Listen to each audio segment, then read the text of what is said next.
What's up, everybody? Welcome to another edition of the No Blood, No Foul podcast. I'm your host, Jim. I'm here with Moo and Kyle, and the Knicks lose 109 to 103 to Chicago. I actually kind of want to talk about the good things before I get, because I'm sure we can rant about the bad things a lot. One, What? Julius Randle looked like Julius Randle of last season. He was able to get to his spots, hit some mid-range jump shots. He looked pretty good for the most part. I have a bunch of issues with his defense playing the five. He just never seems to make the right rotations, I mean, DeRozan hit a few big shots right in his face. Levine got a step on RJ on one play. Randall was nowhere to be found underneath the hoop. Led to another 2 points. Tibbs had a weird, that challenge call was super unnecessary. We really needed it on the next play when Rose had like a clean contest on Levine and he got an and one that should not have been an and one. Um, lots of stuff, like probably the best third quarter the Knicks have played all season. On top of that, is probably the best minutes the starters have looked together outside of the first game in Boston. So those are a couple of my good things. And I guess I'll do another one. I really liked Obi's minutes. Unfortunately, he just kind of laid an egg defensively, allowed a few 3-pointers that were hitting his face on late closeouts. This game was lost on late closeouts and not running out to guys in the corner.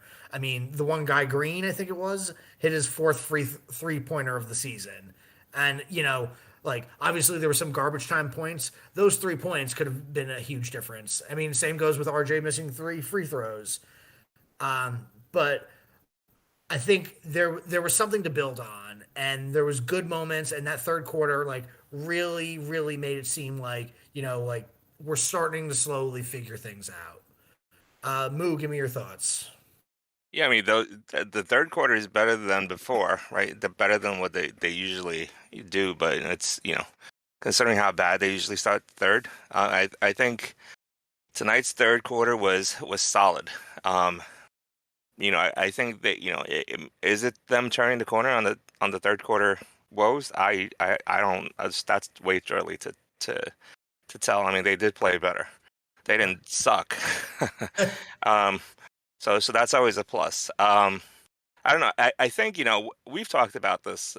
This team is going to trade defense, right, for offense, right? That's the way this team was built.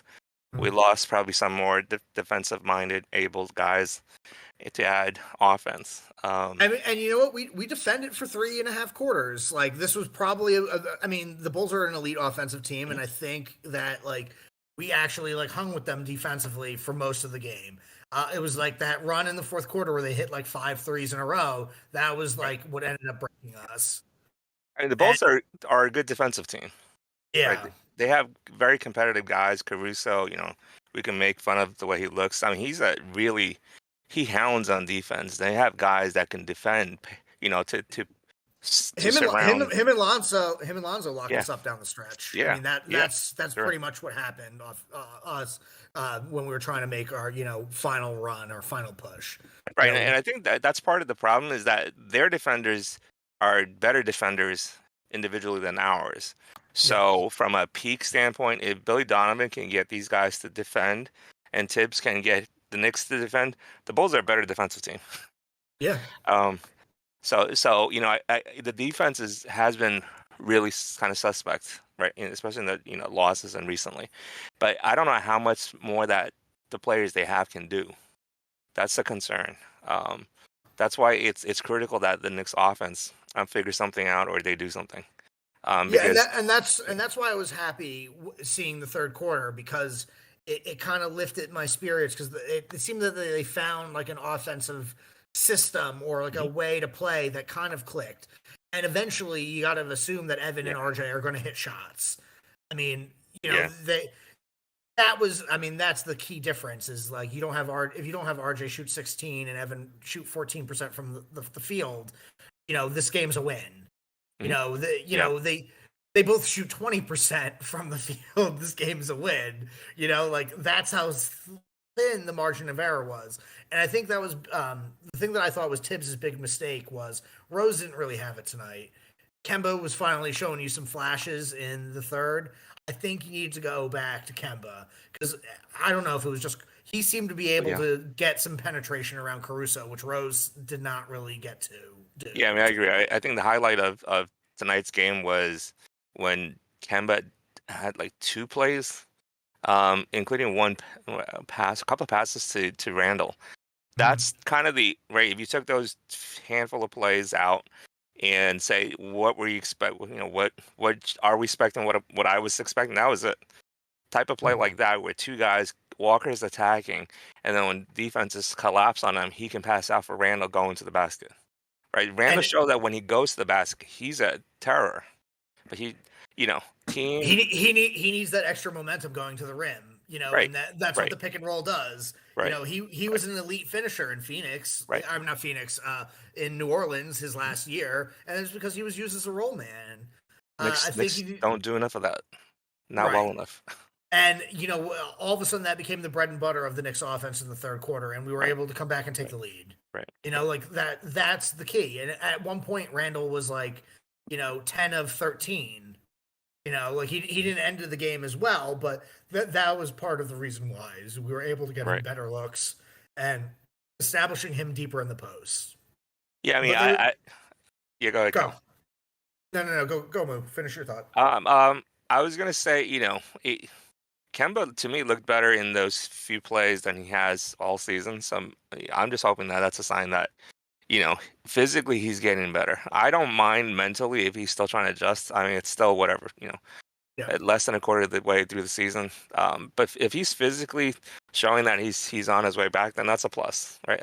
It's always the physical. Mental, he's played long enough. He's been a star long enough to know to eventually adjust. So yeah, I mean that's the positive. So we're always looking for we're looking for silver linings to tonight's games.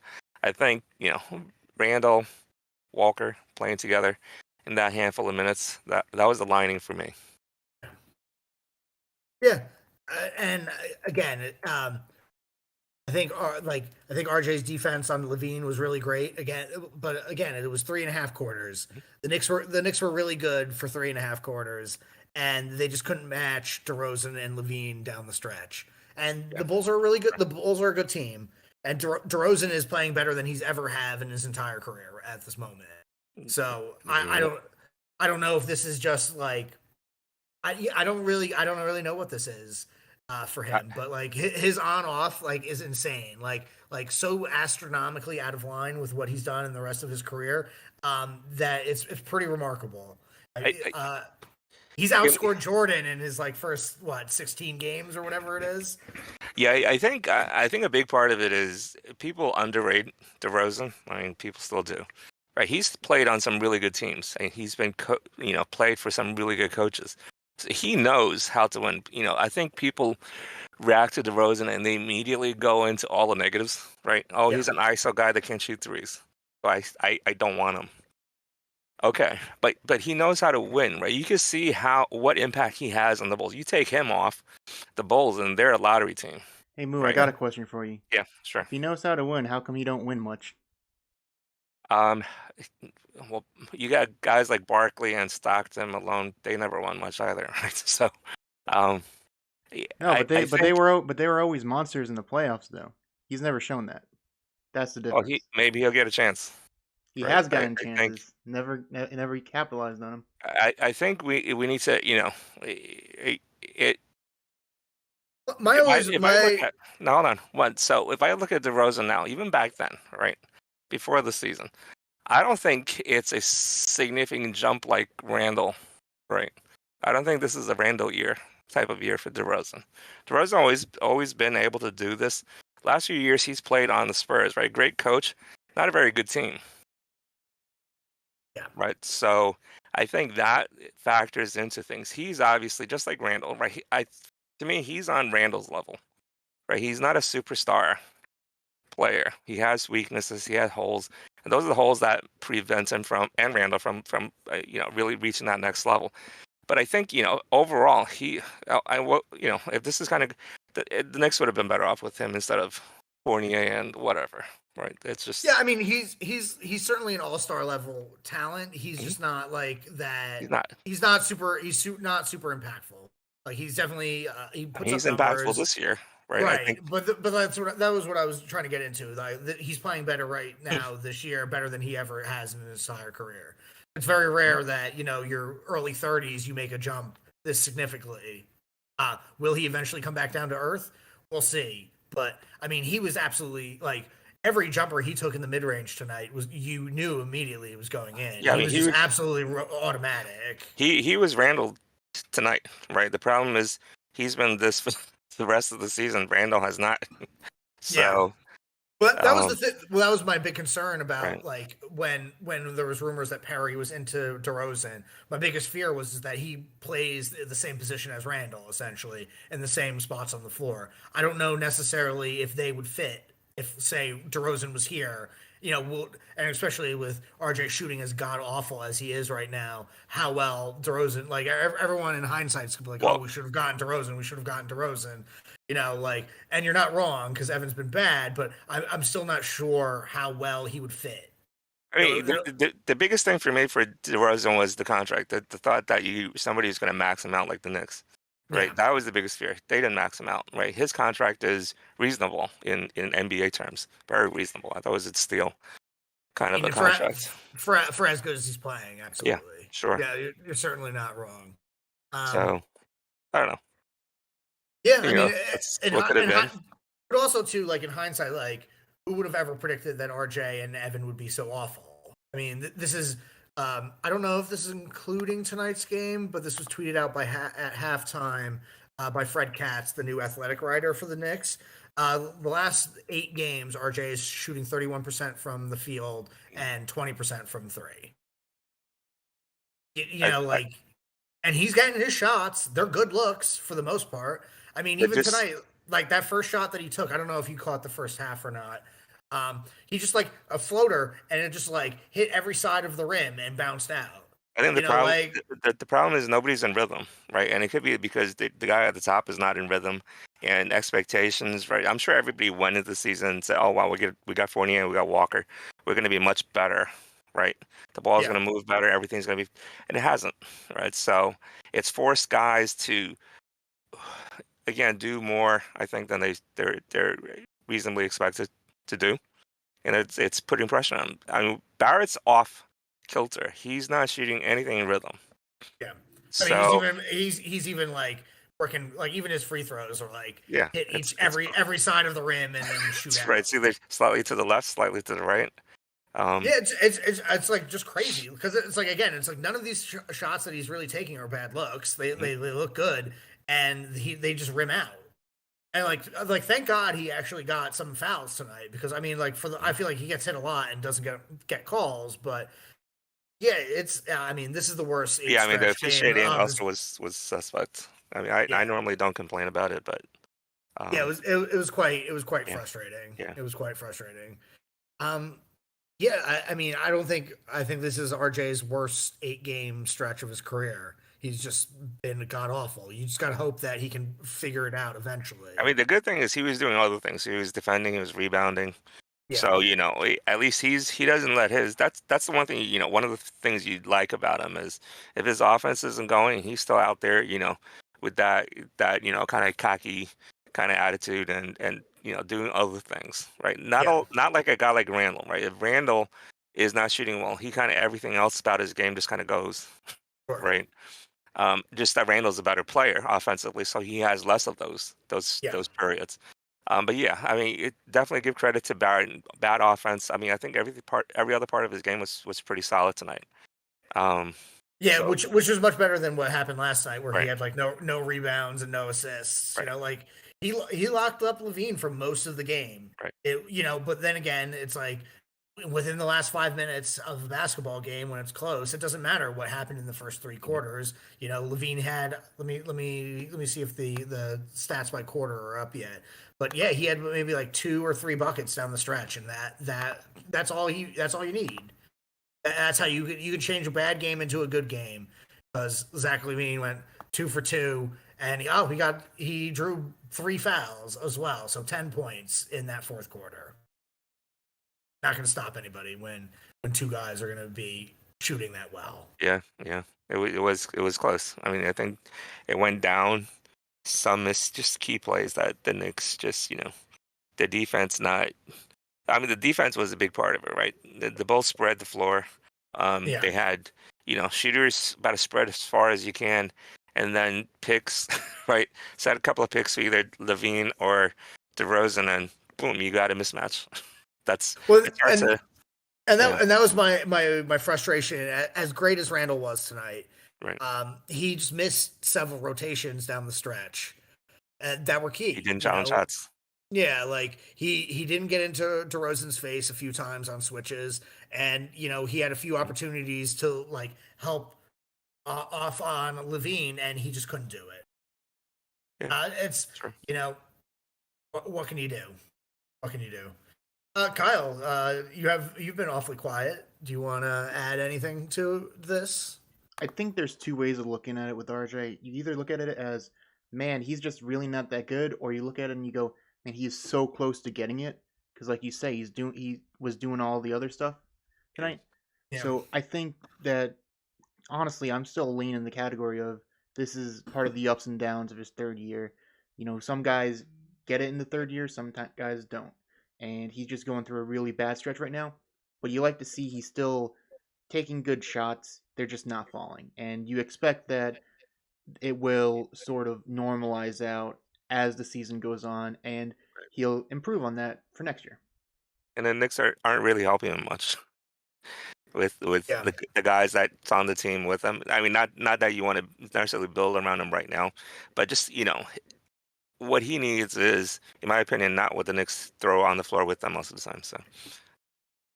Yeah, and I think and I've hammered this point home is that I think he needs to be with other guys that want to play with pace, right? And I think that's the one issue for him with the starters is that they don't, right?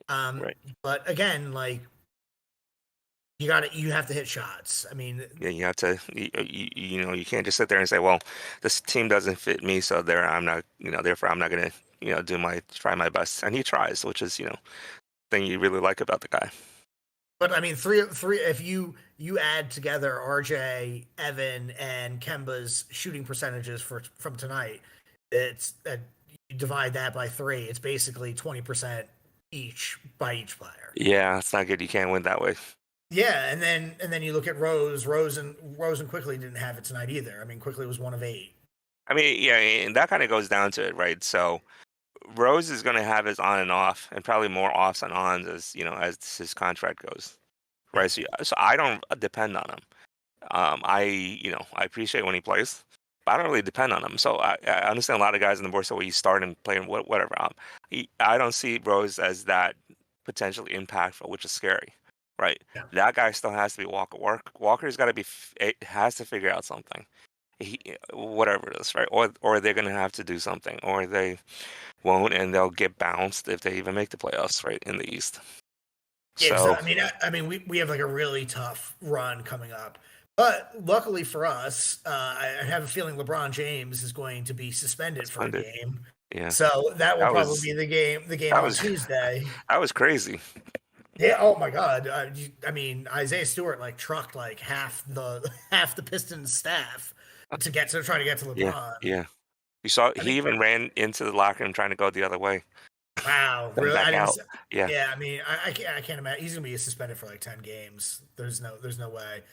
LeBron needs to be suspended for 1, maybe 2, but yeah, I don't think that's the way it plays out. Yeah. Yeah, I don't think you can handle it really like that. It's like, yeah, I get it. Like LeBron punched you in the face. Like that would piss me off too. I'm curious if he said something to him too. Yeah, like I wonder after, like right immediately after it happened, LeBron said something and that changed the dynamic. Yeah, I think they played it, and that I think it was like elbow or forearm, right? That was obviously intentional. Yeah. And then LeBron, I think, tried to play it off like, oh, that was my my mistake. It was an accident. I think that's what caused Stewart to flip. Yeah, because it was pretty blatant. Yeah, it's like slapping a guy in the face and then laughing about it. Yeah, Yeah, so And hopefully that's without LeBron, and the Knicks will have a better yeah, and then chance. we'll have Westbrook do Westbrook things, and hopefully it's bad Let's Westbrook hope it's not a things, not good. it's not a Yeah, not good 30 Westbrook 20 things. 30 10 and 10 Westbrook. Well, I think the thing too that's like I'm not as upset about this loss as Mhm. I am at the two Magic and Raptors losses because like we're playing a good team, Mhm. but it would be way more stomachable if we beat Orlando both of those two times Yeah, we're instead of playing a good nine and team. It's right a good team in instead there. of 9-7. Right. If we were 11-5 going into this game and then you lose, it's like oh no, like whatever.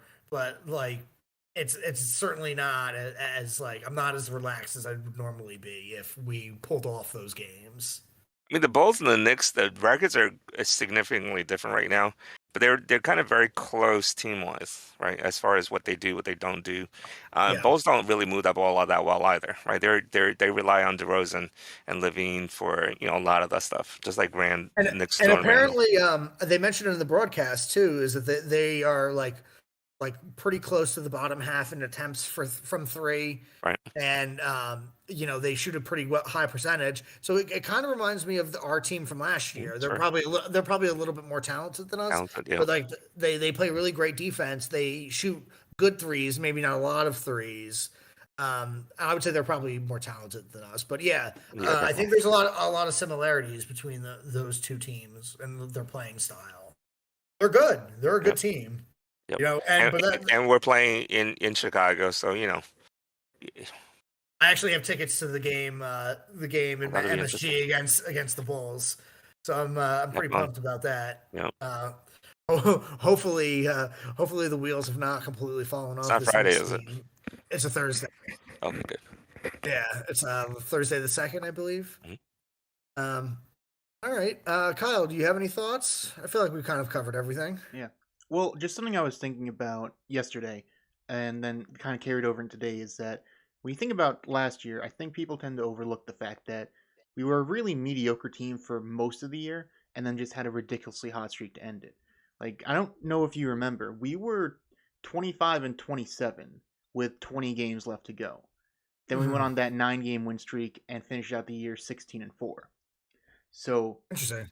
when you think about it, when you talk about over how we overperformed last year and Mhm. we're kind of underperforming this year, really we're not that far off the same pace we were. We just we just kind of rattled off a really good stretch at the end there. So that's kind of the thing is Hmm. I think we were just got really lucky towards the end and we were a more like a mediocre team. And I think we're just gonna stay mediocre this year. But like I've been saying, it's whatever. That's I always expected that. Yeah, I mean, we've been mediocre with Randall, RJ, and Evan being way worse than they were the previous year. So I think if we're going to see silver linings, I think that's what it is. And like I said, it seems to me that like the starters are starting to figure something out a little bit. Maybe it's only in Hope so. streaks that Kemba could be that the ball handler distributor. But if we can do that for a few runs a game, I think we'll be better off than what we've experienced. Honestly, when I think Randall got hit in the thigh or something like that, or knee, and he started limping, I was thinking, you know what? It would actually be nice to see how these Knicks play if Randall's not sits out a game or two. Maybe that'll help, the rest of these guys to kind of unwind, because it still seems like a lot of times they'll bring the ball up and everybody just stops, and Randall's, squatting there like 18 feet away, Yeah. um, waiting for the ball, and everybody gets in the ball, and then it's just him trying to pound it in, right? Well, I'm he So already missed one game can I this year. build up did it? Yeah, that sure. sentiment real quick? Um, Is this is pretty much the last thing that I want to say. That's yep. something I noticed is that, or I mean, this is more from the analytical side. Is that this is really the main flaw in building around Randall is that he just does not generate that many threes for us, and so you Mhm. could see coming down at the end of the game. I noticed one possession. We were down 5 with a minute left to go, and Randall takes like an 18-second post up, and he misses. Yeah. And that's the kind Yeah. of thing where I'm just looking at that going, that's just even if you make that, that's still not really what we need because we still need to come down and make a three. So and then the next possession we tried and quickly missed, but it looked better. But the thing Yeah. is that this Randall had a good game tonight, but you kind of really Yeah, see the flaws in making him the focal point of the offense. Is that it really, even though he had a really efficient night, it's really not that efficient for the offense to rely on yeah. him to make jump shots out of the post all game. It's kind of like with Carmelo, where Carmelo is a better offensive player, but you also, we saw what happens when you run the offense through Carmelo, right? You can only do so much with that, and he kind of bogs things down. Randall, I think, bogs down things more because he's less creative, less skilled offensively. Um, and probably a less, slightly his assist numbers are great, but he passes kind of, not in the motion of the offense. It's almost after he's dribbled it quite a bit, and then somebody decides to get open, and he'll find them. Right? It's Yeah. not kind of with the ball moving, with the team moving, which is kind of what you want. The Knicks don't have anybody like that, so and they don't move the ball. That's why it's so much easier to defend them. Right? They don't push the ball up. They're not creative. They don't have guys that are creative with the ball in their hands, so it becomes a stagnant offense. Which then, you can say chicken or egg, and maybe that's why they go to Randall so much because Yeah. it gets them there at that point. Well, I mean, there were several times in the second half where it's like he asked Evan to do something, and or like I don't remember somebody else too, but the ball ended up back in Randall's hands with Mhm. like a few seconds left in the shot clock, and it involved like a really that was the thing that drove me nuts about our play down the stretch of the game was it felt like we were like taking so long to get into our Yeah, sets. even with Like, Randall, right? There yeah, were oh yeah, there everything, there were there were everything. there were a stretch where you're like, why is he passing? Which is Yeah, scary, right? yeah. Yeah, Um, absolutely. It was very confusing, and I was just like, I'm like, guys, you realize like we're down, like we yeah, need to play faster, not slower. Like, yeah. It's like what's up? passing for the sake of passing, right? Whether it's because he's consciously thinking, oh, I don't want to be called a ISO guy and ball hog, so let me pass some more, and let me pass some more.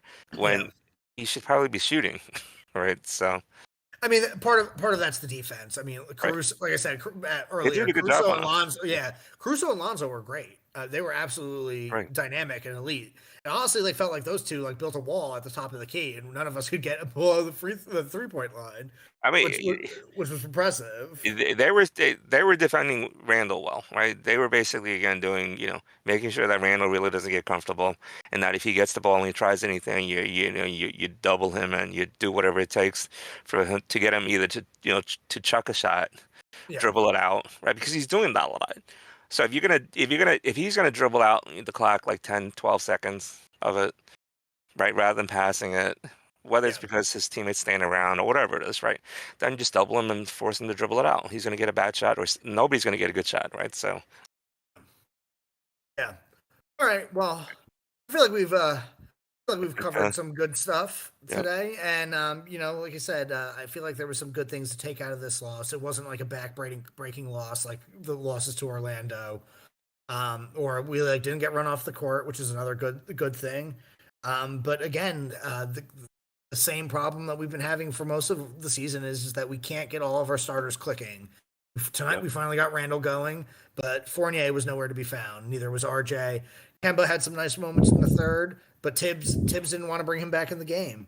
yeah. I'm not sure Should why. we do a quick scrub of the night and we'll call it a night after that? Yep, yep, I'm gonna go scrub of the night is Evan Fournier. He doesn't give you anything if he's not hitting shots. 1 of 7 from the field, 1 of 2 from the free throw line, 3 points. Not great, Evan. yeah. Not good at all. I'm gonna pick a player. Right, I could pick a player on either team. I'll Yeah. go with the same guy that I picked last time, Ayo Dosamu. I have no idea. I think I've literally found the one guy in the NBA that has less offensive skill than Frank. Rough. I Rude. mean, Rough. I'm sorry. No, no. Let me make. I have no idea. Oh man, his offense is awful. I don't know what he does. His defense is not that good either. I'm not sure why he's on the team, but he's my scrub because he's to me the 2 times I've seen him, he's not an NBA caliber player. I'd probably pick Chris Smith over him. Oof. Ouch. All right. Well, some Io DeSumo trash talk by Moo on a team Wow. that is sporting RJ Barrett at the moment Yep. when we're talking about offensive skill. I'm gonna say that's my last cheap shot at RJ for the evening. But the Knicks lose 109-103. We have the Lakers on Tuesday. Hopefully it's a LeBron James less Lakers, and let's hopefully we can grab some of the good stuff that we saw tonight and bring that over into the next game. All right, that's it for the No Blood No Foul